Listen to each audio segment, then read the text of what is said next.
Jemaat yang dikasihi Tuhan, marilah kita mendengarkan kabar baik dari firman Tuhan tertulis dalam kitab Markus pasal 9 dimulai dari ayat 2 sampai dengan ayat 9. 6 hari kemudian Yesus membawa Petrus, Yakobus dan Yohanes, dan bersama-sama dengan mereka ia naik ke sebuah gunung yang tinggi.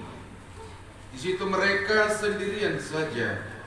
Lalu Yesus berubah rupa di depan mata mereka, dan pakaiannya sangat putih berkilat-kilat.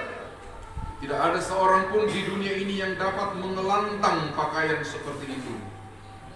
Maka nampaklah kepada mereka Elia bersama dengan Musa. Keduanya sedang berbicara dengan Yesus. Kata Petrus kepada Yesus, "Rabi, betapa bahagianya kami berada di tempat ini.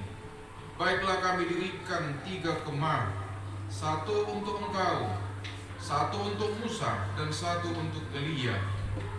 Ia berkata demikian sebab tidak tahu apa yang harus dikatakannya, karena mereka sangat ketakutan. Maka datanglah awan menaungi mereka, dan dari dalam awan itu terdengar suara, "Inilah anak yang kukasihi, dengarkanlah dia." Dan sekonyong-konyong waktu mereka memandang sekeliling mereka, mereka tidak melihat seorang pun lagi bersama mereka, kecuali Yesus sendiri.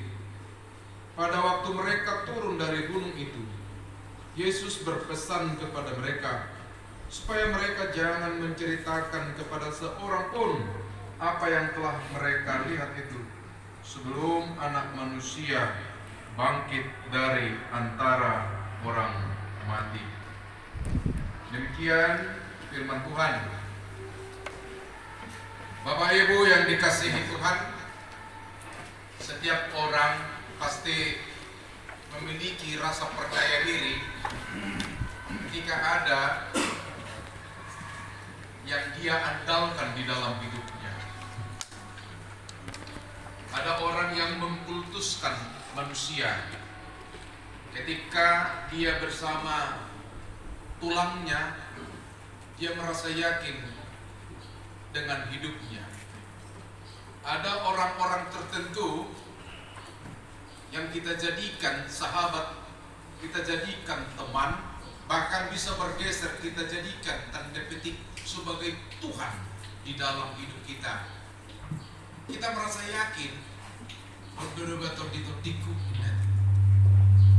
ada keyakinan, ada percaya diri, ada semangat baru ketika ada itu di sekitar kita dan bisa kita andalkan.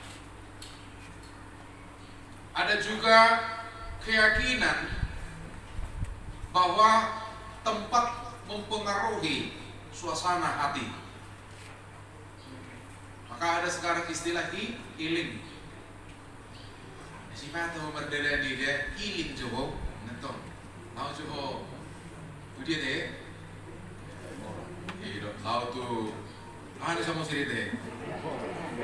Si bebe apa sama sini bahasa Indonesia nih. Sedikit itu saya nabi si bebe. Allah kalau tu sih, kita boleh saya healing naraku.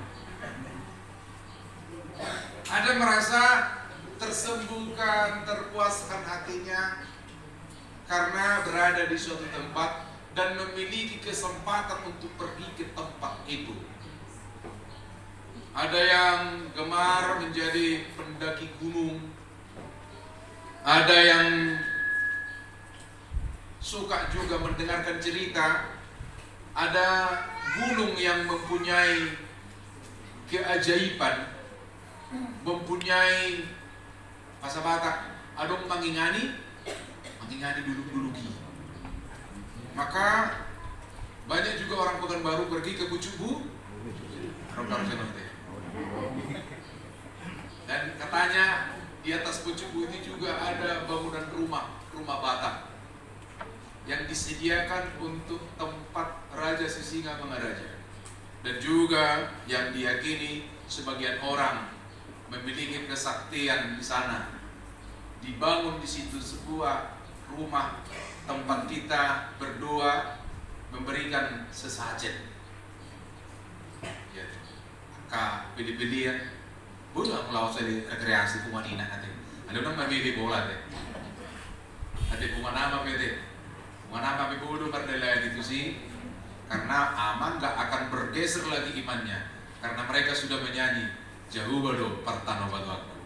Itulah nama minggu kita hari ini, Estomihi, ya, bunga nama menyesuaikan lagunya. Allah adalah benteng pertahananku, gunung batu, tidak ada yang lain. Nah, itulah yang menjadi kabar baik untuk kita semua. Kalau ada yang kecewa, ada kecewa dengan orang, dengan manusia yang selama ini bisa diandalkan, ternyata tidak bisa diandalkan, maka saatnya kita bertobat untuk membuat manusia sebagai batu pertahanan, sebagai benteng pertahanan, sebagai batu pertahanan dalam hidup kita. Gak ada bedanya, dia juga bisa sakit, dia juga bisa stres, dia juga bisa rugi, dia bisa juga kalah, dia bisa juga menangis, sama seperti kita. Ngapain kita membuat benteng-benteng kehidupan dengan manusia?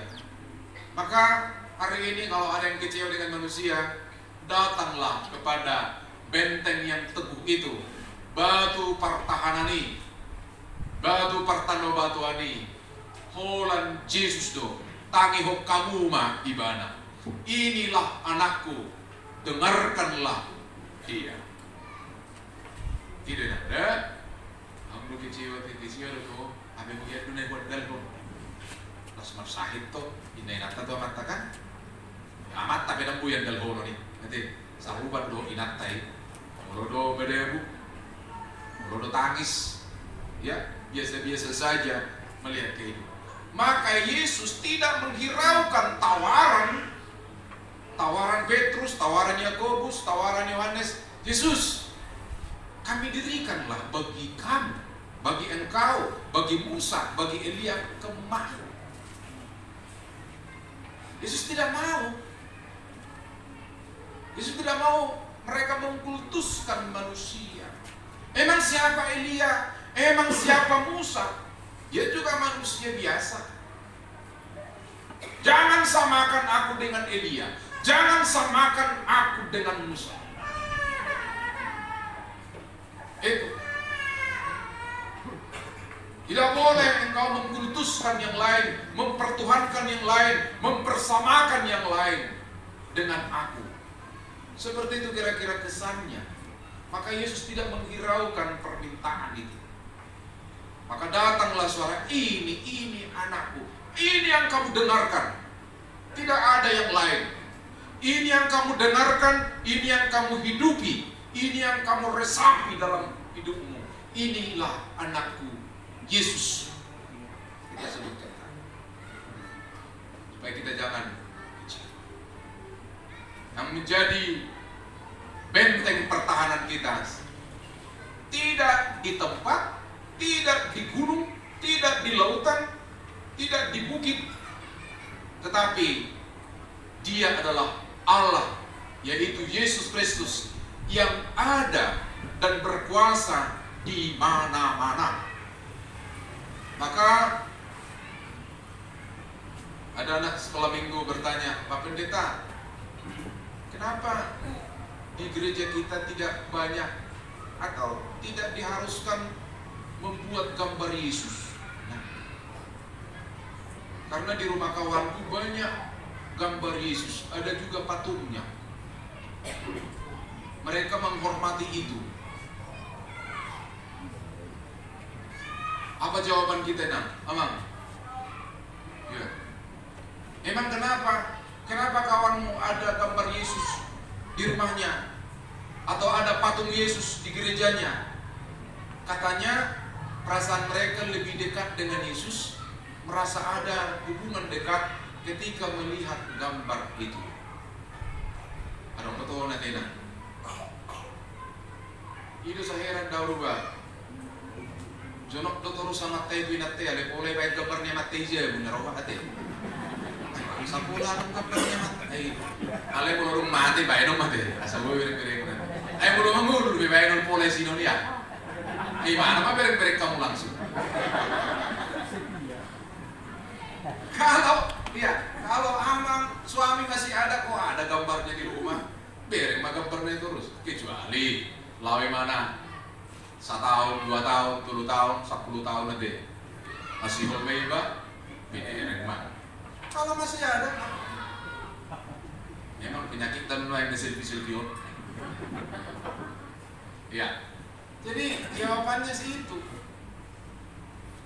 Kalau ada anak ibu merantau ke Amerika, pasti ibu inang buat fotonya di rumah, bahkan di dompet, di handphone kita. Ya, untuk mengobati rasa rindu. Mulak memang atau baru nang. Ijulum memang mangan. Ibereko do fotonya itu ibereko mana? Ayah nak kirun naik. Maka jawaban kita nggak perlu memakai media lagi, memakai gambar lagi, karena Yesus sudah datang melalui Roh Kudusnya. Yesus sudah dekat dengan kita. Saya merasakan itu, saudara juga merasakan itu. Maka kita tidak perlu dipandu dengan gambar, dipandu dengan aksesoris, bahwa Yesus itu ada dalam hati orang percaya. Amin. Amin. Hari maka mangina, jadikan Yesus benteng hidup kita. Inilah anakku, dengarkanlah dia. Pembahasan ini juga diskusi tentang anak Allah ini sampai sekarang masih hangat bagi sebagian orang. Dalam diskusi kami di pelajar CD, mereka bertanya, kenapa disebutkan Pak Pendeta anak Allah? Apakah Allah beranak? Itu pertanyaan. Mulai sukun dan gitu mainannya buat ngomong halusinan deh. Suatu yang kamu udah dapat kursi, ditai sukun. Terkona sukun om, kasih masuk ke bangsi kolam masuk ke tahu. Ya, harusnya kita menjawab itu dengan jawaban teologis yang benar. Karena memang kalau ada anak, ada bapak. Kespan simbolon pasti ada bapak. Adong idong. Wala no si patacik do rohananya ka mau nina. Olomat baik kadata-data pribadi di mengurus kami betul kartu rekening betul nama irasoko nama bapak betul nama tayo nama acik di pakilalannya alay di tahun namin iro ka naman nagkay suku ni si bapak natin neng doon na bapak itu dirahasiakan. Iya, setiap ada anak ada orang tuanya. Apakah Yesus punya orang tua yang disebut Allah? Jawaban kita tidak. Karena tidak selamanya pemahaman Allah itu kita maknai anak biologis. Karena Yesus menurut Paulus bukan dilahirkan Maria, tapi dijadikan lahir dari Maria. Itu artinya tidak ada di sana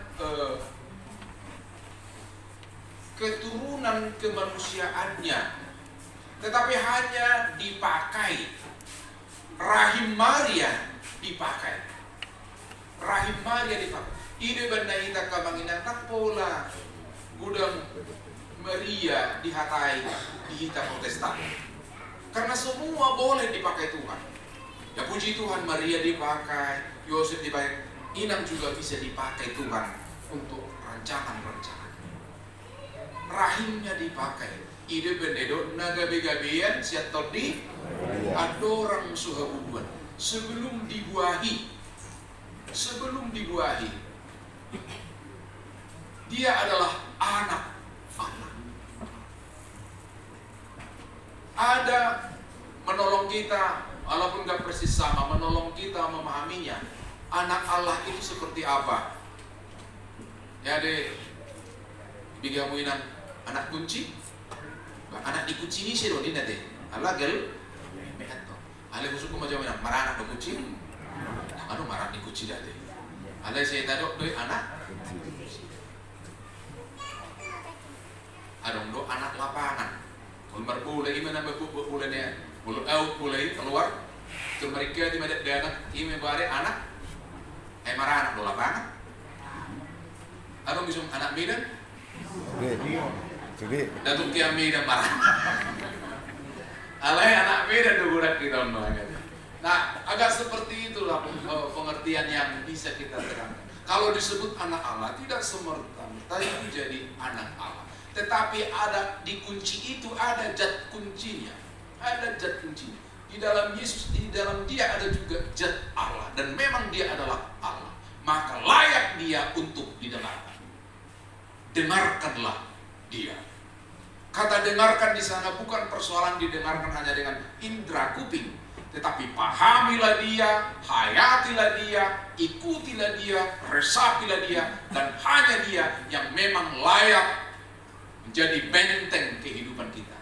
Karena pengalaman kehidupannya ketika Dia menjelma menjadi manusia bisa dicontoh oleh manusia, bisa dilihat oleh manusia, dirasakan oleh manusia, bagaimana Dia bertahan menghadapi pahitnya kehidupan, bertahan Dia menghadapi penderitaan selama di sini. Maka hanya Dia yang bisa benteng kita. Anggozol mado dan bui benotai kami benteng. Dan kemarin margu bunuh hita mulu jisusido tabahin batu partano batuan di kita.